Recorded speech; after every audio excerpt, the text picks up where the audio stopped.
Welcome back to another episode of Rock Boys Football. Dill, like clockwork, this Clemson program just getting, in my mind, criminally disrespected and really, just flying under the radar heading into 2024. And I guess it's kind of natural because a lot of the college football fans during this time period want to talk what's going on in the transfer portal. So a lot of the teams like the Miami Hurricanes, the Florida State Seminoles, they get all the preseason buzz. Clemson sitting there, obviously not using the portal. Still one of the most talented teams, not only in the ACC, but in the country. Dill, you make no mistake about it. This Clemson team is certainly a favorite, not only to win the ACC, but really to make the college football playoffs in a ACC conference that I think is absolutely loaded heading into 2024. I want to get into really, three reasons why I think this Clemson team can be extremely dangerous in 2024. Fired up to get into it. Before we do, and as always, just want to say one, thank you to you guys. The amount of support, especially the Clemson fans, whether we're talking recruiting, breaking down the spring game, you guys continue to show a ton of support to the fellas. Can't thank you guys enough. If y'all do enjoy the content, consider subscribing to the channel. Much more importantly, would love to get some feedback from you guys in the comment section. We always learn a ton from you guys, so light it up in the comment section. And Dill, let's get into this. And I want to start with, why I'm personally so high on this Clemson team. It starts on the defensive side of the football, but specifically in the front seven. I look at front sevens across the country. I don't know if I could name five that I think are going to be better than Clemson in 2024. And why I want to highlight the front seven, that's what creates dominant defenses, right? You look historically, you go back to Clemson during that decade where they're dominant on defense, started in the front seven. You look at Georgia the last couple of years, dominant front seven. Michigan in 2023, dominant front seven. I look at this Clemson team and say, it's hard to see this defense not being a top 10 unit in the country, and you make no mistake about it. It starts with that front seven heading into 2024. And to me, their front seven, especially that defensive line, epitomizes what makes Clemson unique and why I think, again, a little more dangerous than people perceive if you only follow, some of those splash stories, like Miami goes out, gets Simeon Barrow. It's you look at Clemson, they have three guys who play at that level who are redshirt seniors, Peyton Page, obviously, Trey Williams, DeMonte Capehart. I mean, DeMonte Capehart, I didn't really know anything about him until last year. And then you turn on these games, and you got the guys you expect to see from last year, obviously. And then you flip on, who's this 19 who's just thrashing offensive guards, running through guys, making big plays? DeMonte Capehart, a guy who, again, didn't really get a ton of chances to shine until later in his career. But when he got a shot, he stuck with the program and he dominated last year. But you also have some young guys who, again, when you recruit at the level Clemson recruits out of high school, you get your TJ Parkers, you get your Peter Woods, you get those. It's funny because you have a lot of casual college football fans. I don't necessarily blame the casual college football fans who don't necessarily know the 2 to 3 deep Clemson defense in 2023. Oh, you lose Tyler Davis, you lose Ruocco. Great football players for Clemson for multiple years.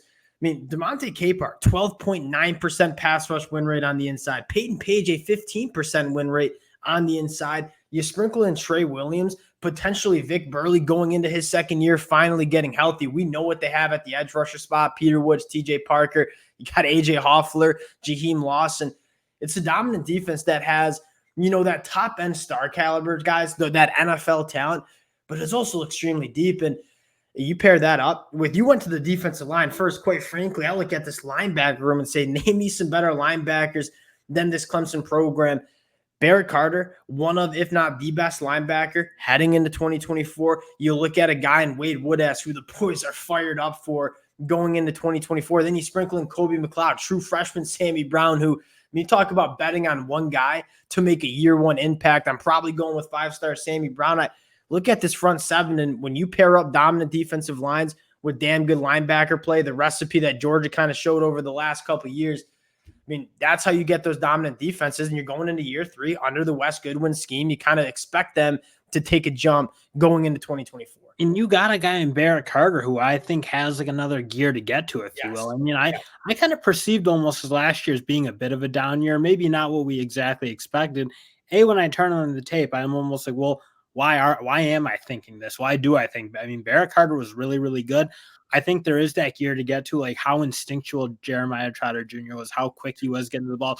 And Barrett Carter certainly has some different athletic gear, I think, than Jeremiah Trotter. But again, if he can play with that savvy, that understanding, playing as fast as Jeremiah Trotter, I mean, you're looking at a guy who I think can very much be the best linebacker in the country. He's got that type of talent. To kind of preface, like, not disrespecting the Clemson secondary, who were kind of fired up about some of the young talent that you saw in 2023.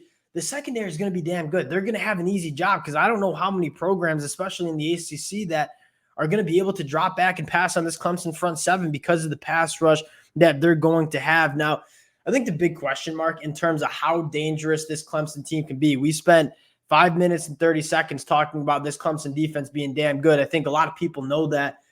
Dill, let's go to the offensive side of the football. And one thing I want to stress that I've been kind of kicking around, like kind of in the shower thoughts, if you will, about college football, continuity and how important continuity might be in college football in this day and age, where when you go back 5 years, the continuity matter that much? Like if you're having guys that are just 3 years going to the NFL draft, replenishing it, returning production didn't matter that much if you recruited at that level. I look at player returning production and continuity in 2024 and say, that could be a large factor of teams winning games. You go back to the 2023 season, some of the top teams in returning production, Michigan, Florida State, they had phenomenal years. I look at this Clemson team and say, they don't lose many players from the transfer portal. They don't bring in anybody, but they don't lose anybody. So that continuity is certainly strong. The offensive line has played so much football together over the last couple of years. You get year 2 under Cade Klubnik, year 2 under Garrett Riley.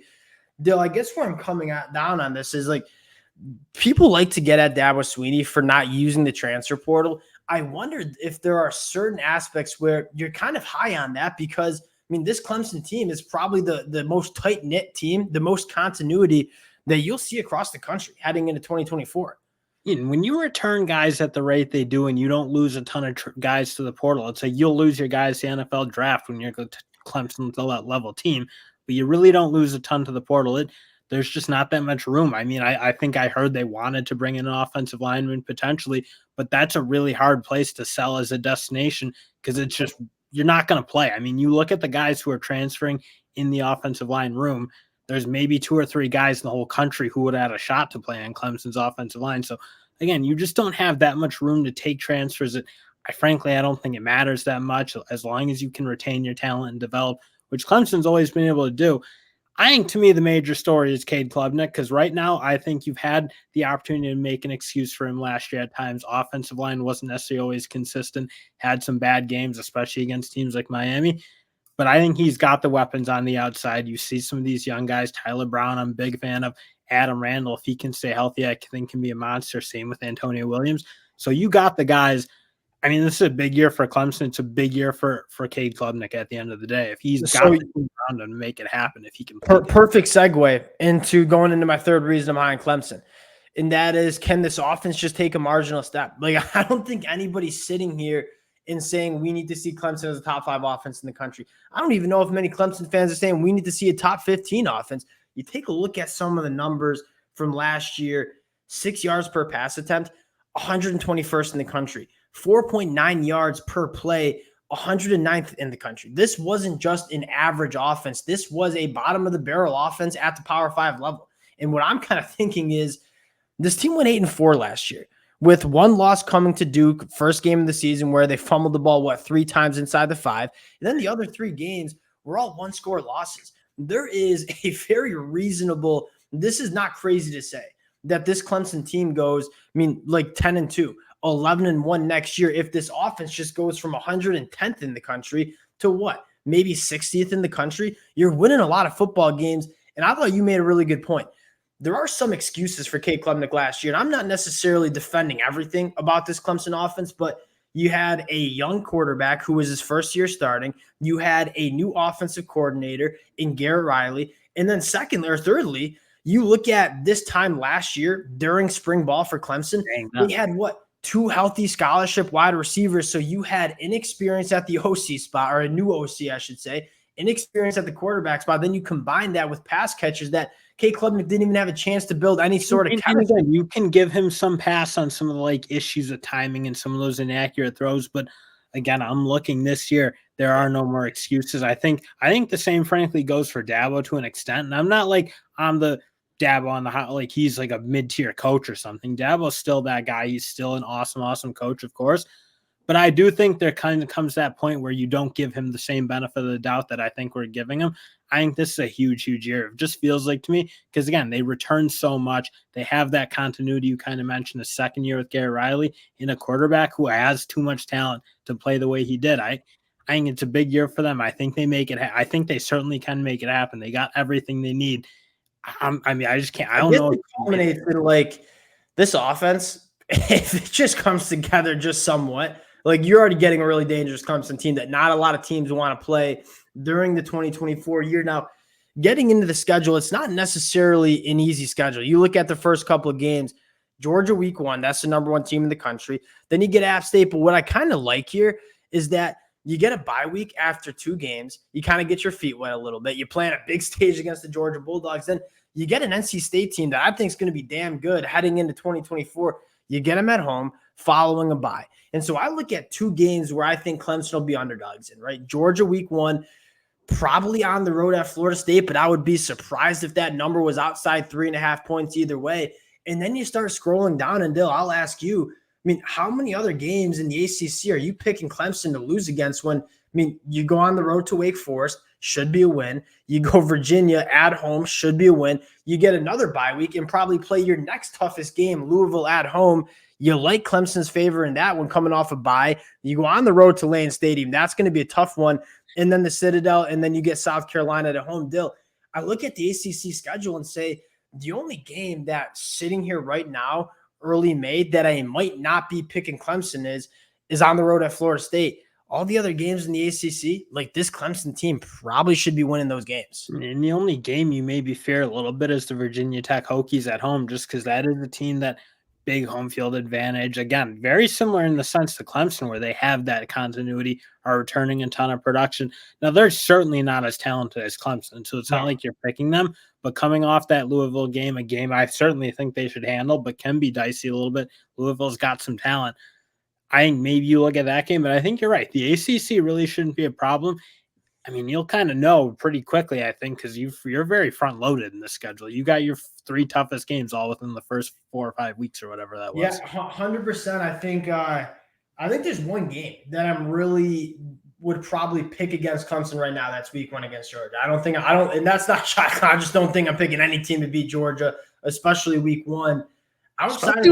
Again, you look at their other tough Louisville, Florida State. I mean, those are 2 teams that are doing it almost the polar opposite way that Clemson is. You really don't exactly know what you're going to see. Again, they're bringing in some talent through the portal, but that's different than Clemson, who's just been developing their talent up through their system. So again, it's a different kind of mentality. You're kind of right. You said it at the end of the day. Clemson was a couple mistakes away from being really good. And I know Dabo Swinney makes too much money for fans to want to hear him complain about that. But at the end of the day, it was kind of true. So again, you want to obviously win games. You need to win games. It's a big year, but they really weren't that far off even last year. Hey, public service announcement. Clemson Tigers, we will talk about win totals. We'll talk about totals that we like. Look at Clemson's schedule and say, I think I might be taking the over on the Clemson Tigers. We'll close it out there. Appreciate you guys rocking with the fellas again. Can't thank you guys enough for all the support. If y'all do enjoy the content, consider subscribing to the channel. Appreciate you guys. We'll talk to y'all later.